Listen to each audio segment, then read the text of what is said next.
Okay, अब थोड़ी सी ये प्रेजेंटेशन मैं आपसे डिस्कस करना चाहता हूँ, ठीक है, कि उसी से रिलेटेड है।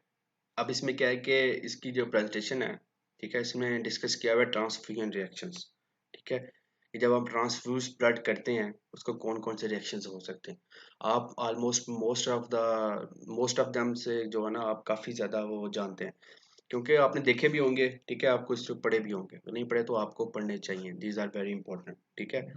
अब इसमें we talk about acute transfusion reaction, then we also talk about delayed transfusion reaction. delayed जो ना वो इतने ज़्यादा इंपॉर्टेंट नहीं है, ठीक है। इंपॉर्टेंट जो है वो acute ही होते हैं, जो उसी वक्त जो है ना उसका पेशेंट को हो जाते हैं, ठीक है। अब इसमें फर्स्ट एक आता है कि एलर्जिक या एनाफिलैक्टिक रिएक्शंस, ठीक है। उसको ब्लड के अंदर किसी जो इसका ब्लड उसको दे रहे हैं, ठीक है, उसकी किसी प्रोडक्ट से किसी प्रोटीन से जो उसके अंदर है, उसकी किसी एंटीबॉडी से उसको एलर्जी हो, ठीक है, वो उसी वक्त अक्यूटली प्रेजेंट करेगा, ठीक है। अब जो सेकंड जो हम डिस्कस करना चाहते हैं, that is acute haemolytic transfusion reaction, जो हमारा टॉपिक है आज का, ठीक है। मैंने बताया था कि हिमोलिसिस से रिलेटेड हमारा टॉपिक है, ठीक है। अक्यूट हिमोलिटिक ट्रांसफ्यूजन रिएक्शन, ये वही सारा जो ब्लड ग्रुप ए वाले को हम बी का दे दें ब्लड, तो फिर उसमें क्या होगा, हिमोलिटिक ट्रांसफ्यूजन रिएक्शन होगा, ठीक है। अब इसमें थोड़ा सा इसको डिस्कस करते हैं, अक्यूट हिमोलिटिक ट्रांसफ्यूजन रिएक्शन। अब इसमें एक जो है ना इसकी प्रेजेंटेशन में एक गलती भी है, ठीक है, वो भी करेक्ट आपको करवा दूंगा, ठीक है। अच्छा, फर्स्ट क्या है कि ये वही immune destruction of transfused RBCs, ठीक है। When we talk about RBCs we talk about antigens present on RBCs, ठीक है। उन आरबीसीज के ऊपर एंटीजेंस प्रेजेंट है, जिस तरह ये इसको ऐसे एग्जांपल है जिस तरह बाहर से बैक्टीरिया आता है ब्लड के अंदर, कोई वायरस आता है, कि उसके ऊपर जो एंटीजेंस होंगे उसके अगेंस्ट हमारी बॉडी की एंटीबॉडीज लगती हैं, उसको डिस्ट्रॉय कर देती हैं, ठीक है। अगर हमारे बॉडी के अंदर कोई एंटीबॉडीज प्रेजेंट है, let's see I am A positive और okay, so I am A positive, ठीक है। मेरे अंदर कौन सी एंटीबॉडीज होंगी, एंटी बी एंटीबॉडीज, ठीक है, बी ब्लड ग्रुप के अगेंस्ट एंटीबॉडीज, ठीक है।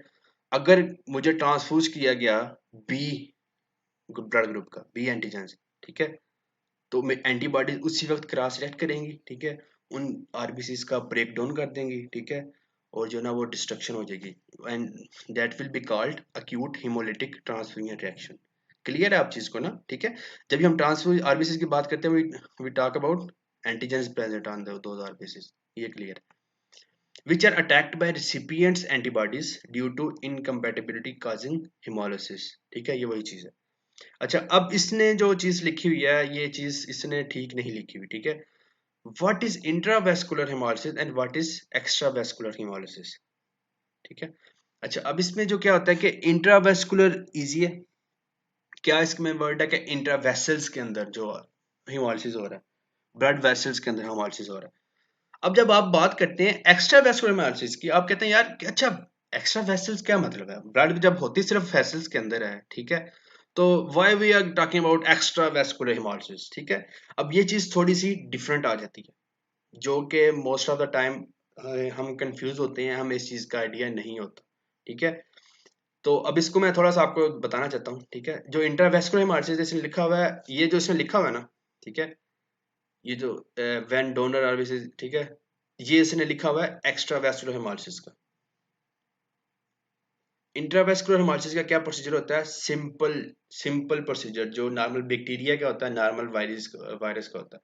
हमारे ब्लड के अंदर जैसे ही ब्लड फॉरेन एंटीजन्स आते हैं, ठीक है, जो कि इनकम्पेटिबल होते हैं, ठीक है, एंटीबॉडीज जो हमारे ब्लड ब्लड के अंदर प्रेजेंट हैं वो उसके साथ बाइंड कर देती हैं और उनकी ब्रेक डाउन करवा देती हैं विद इन ब्लड, ठीक है, वेसल्स के अंदर ही, ठीक है, वो उसका ब्रेक डाउन हो जाता है, ठीक है। उसकी हीमोग्लोबिन जो होगी, आरबीसीज की जो ब्रेक डाउन के बाद हीमोग्लोबिन जो उसके रिलीज होगी, वो ब्लड के अंदर ही रिलीज होगी, ठीक है।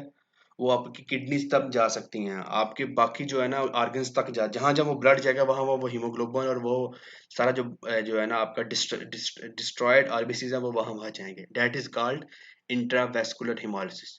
अब what is extra vascular haemolysis, ठीक है, आपको मैं आई थिंक मैंने बताया था, ठीक है, कि बॉडी में कुछ होते हैं जो हम कहते हैं कि लिम्फाइड ऑर्गन्स होते हैं, ठीक है, जो कि बोन मैरो नहीं होते, ठीक है, लेकिन उनमें फिर भी कैपेबिलिटी होती है कि एज अ लिम्फ एक्ट करते हैं, ठीक है। उनमें भी प्रोडक्शन हो सकती है, आरबीसी की प्रोडक्शन हो सकती है, ठीक है, डब्ल्यूबीसी तो हो सकते हैं। What are those organs, liver and spleen, ठीक है। Liver and spleen they can act as an lymphoid organ. अब इनके के अंदर क्या होता है कि स्प्लीन अगर आप देखेंगे ना, ठीक है, उसके अंदर बहुत ज्यादा कलेक्शन होती है डब्ल्यूबीसीएस की। लिवर भी सेम है, ठीक है, लेकिन लिवर के तो और भी फंक्शन है ना, ठीक है। अब क्या होते हैं कि जिस तरह ये एंटीबॉडीज इम्यूनोग्लोबुलिन्स थी, ठीक है, आईजीएम या आईजीजी, ठीक है, अब आपको पता होना चाहिए, ठीक है, इसने आईजीजी लिखा हुआ है, लेकिन आपको पता नहीं सिर्फ आईजीजी सिर्फ प्रेजेंट किस में होती है, ब्लड ग्रुप ओ में, या सिर्फ आरएच नेगेटिव वाले में, ठीक है। बाकी most of the time they are IgM, ठीक है।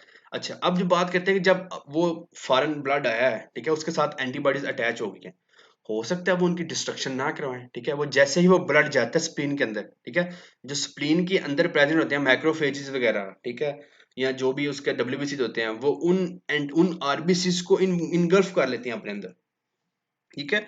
जो कोटेड, जिसको ऑप्सनाइजेशन कहते हैं, आपने ऑप्सनाइजेशन की टर्म सुनी है ना, ठीक है, कि कोई भी फॉरेन पार्टिकल, बैक्टीरिया आता है, वायरस आता है, उसके साथ एंटीबॉडीज अटैच हो जाती हैं, ठीक है, और उसको जो है ना ऑप्सनाइज कर देती हैं, ठीक है। ऑप्सनाइज का मतलब होता है कि उसको मार्क कर देती हैं, मार्क कर देती हैं, ठीक है। अब जो जैसे ही वो चीज ब्लड, क्योंकि सारा बॉडी का पूरा ब्लड जो है ना वो आपके स्प्लीन में से जाएगा, ठीक है। जैसे ही वो स्प्लीन में ब्लड एंटर होता है, तो स्प्लीन के अंदर जो मैक्रोफेजेस प्रेजेंट है या बाकी एंटीजन प्रेजेंटिंग सेल प्रेजेंट है, ठीक है, वो डिटेक्ट करते हैं, ठीक है, इन एंटीबॉडीज को। इसमें भी आपको पता होना चाहिए कि किस चीज को डिटेक्ट करते हैं, FC portion of those antibodies, ठीक है, क्योंकि मैक्रोफेजेस के रिसेप्टर एफसी पोर्शन के ऊपर है, ठीक है। तो उनको डिटेक्ट करते हैं और वो आरबीसीज के साथ अटैच लगी होती हैं, ठीक है, साथ ही वो आरबीसीज को इनगल्फ कर लेते हैं और आरबीसीज को जो डिस्ट्रॉय करते हैं विद इन मैक्रोफेजेस, ठीक है। अब इसमें क्या होगा कि वो जो सारा वेस्ट प्रोडक्ट था, वो जो हीमोग्लोबिन जो ब्लड के अंदर ही आ रही थी, वो ब्लड के अंदर नहीं रहेगी, वो मैक्रोफेजेस के अंदर आ जाएगी, वो हमारी स्प्लीन के अंदर आ जाएगी। तो जिनमें एक्स्ट्रा वेस्कुलर हेमोलिसिस होता है, उसमें ब्लड जो होता है ना वो मोस्ट ऑफ द टाइम सही सही रहता है, ठीक है, बाकी सिस्टम्स डैमेज नहीं होते, और उसकी जो स्प्लीन है ना, स्प्लीनोमेगली हो जाती है उसके अंदर, ठीक है, स्प्लीन इनलार्ज हो जाती है, क्योंकि स्प्लीन के अंदर वो सारा स्टोर होता जा रहा है, स्टोर होता जा रहा है, जो ब्लड की डिस्ट्रक्शन हो रही थी वो सारी स्टोर उसके अंदर होते जा रहे हैं। उसके अलावा मैक्रोफेजेस की जो है ना प्रोलिफरेशन होती रहती है। ये दोनों concept, these are very very very important, ठीक है। आपको पता होना चाहिए what is intravascular haemolysis and what is extravascular haemolysis. It's very easy अगर आप उसको समझ के पढ़ेंगे तो, ठीक है। फर्स्ट मैं चीज ये क्लियर करना चाहता था जो कि इसमें गलत लिखी हुई है, ठीक है। ओके, ठीक है। अब वही बात है आगे, ठीक है, कि जब ये रिएक्शन होगा तो वो उसकी सारे ऑलमोस्ट सारे आरबीसीज की विद इन 24 आवर डिस्ट्रक्शन हो जाती है। अब सिम्टम्स मैं बताता हूँ क्या होते हैं। देखिए इसने सारी चीज सही लिखी हुई है, हर चीज ना, बस इधर से ये थोड़ा सा कंफ्यूज हो गया हमसे। Simple symptoms include flank pain. Flank pain क्यों होती है? क्योंकि, और ये मोस्ट ऑफ द टाइम्स किसमें होती है, इंट्रावेस्कुलर हेमोलिसिस में, क्योंकि जो ब्लड के अंदर सारी हीमोग्लोबिन थी वो सारी ब्लड, आपको पता है सबको कि किडनी में फिल्टर होती है, ठीक है, वो सारी किडनी में फिल्टर हो जाती है, ठीक है। वो किडनी की जो ट्यूब्यूल्स हैं उनको डैमेज करती हैं, ठीक है, पूरा जो किडनी को डैमेज कर सकती है। और आपको पता है जब भी किडनी की पेन होती है, वो पेन वो होती है, वो फ्लैंक पेन होती है, बहुत सीवियर पेन होती है, ठीक है। ये हो रही है इंट्रावेस्कुलर हेमोलिसिस की वजह से। एंड देन नेक्स्ट, हीमोग्लोबिनूरिया, ठीक है, वो सारी हीमोग्लोबिन जो डिस्ट्रक्शन हुई थी, वो सारी हीमोग्लोबिन किडनी से आके यूरिन में आ जाती है, और यूरिन का कलर जो है ना वो रेड हो जाता है, वो जिसे कहते हैं ना कि वो ब्लड इन यूरिन आता है, ठीक है। दैट इज बेसिकली हीमोग्लोबिन जो ब्लड में आ रही होती है। तो ये उसने लिखे हुए हैं इंट्रावेस्कुलर के, ये दोनों सिम्टम्स हैं, ठीक है, जो इंट्रावेस्कुलर हेमोलिसिस होगा उसके दोनों सिम्टम्स हैं। अब हम बात करते हैं एक्स्ट्रा वेस्कुलर हेमोलिसिस की, ठीक है, जॉन्डिस।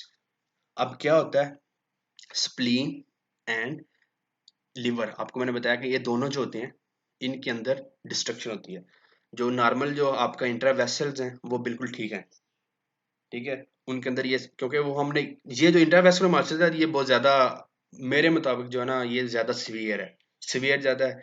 और एक्स्ट्रा वेस्कुलर है वो शॉर्ट, वो लॉन्ग टर्म के लिए डेंजरस है, लेकिन शॉर्ट टर्म्स के लिए उसके सिम्टम्स नहीं आते। तो अब इसमें क्या होता है कि जॉन्डिस, लिवर जो है ना वो सारा उसको हीमोग्लोबिन को लेता है, ठीक है, उसको कन्वर्ट करता है आगे फिर उसमें बिलीरुबिन में, ठीक है, और फिर उसकी वजह से वो जो कॉन्जुगेटेड बिलीरुबिन बन जाती है और वो जॉन्डिस कॉज कर देती है, ठीक है, ये उसका प्रोसेस होता है। और जो इसके अलावा इसमें क्या होना चाहिए, स्प्लिनोमेगली होनी चाहिए, स्प्लिन जो है लार्ज होना शुरू होती है, स्प्लिनो हेपेटोस्प्लिनोमेगली शुरू हो जाती है, ठीक है, वो भी इसका सिम्टम है।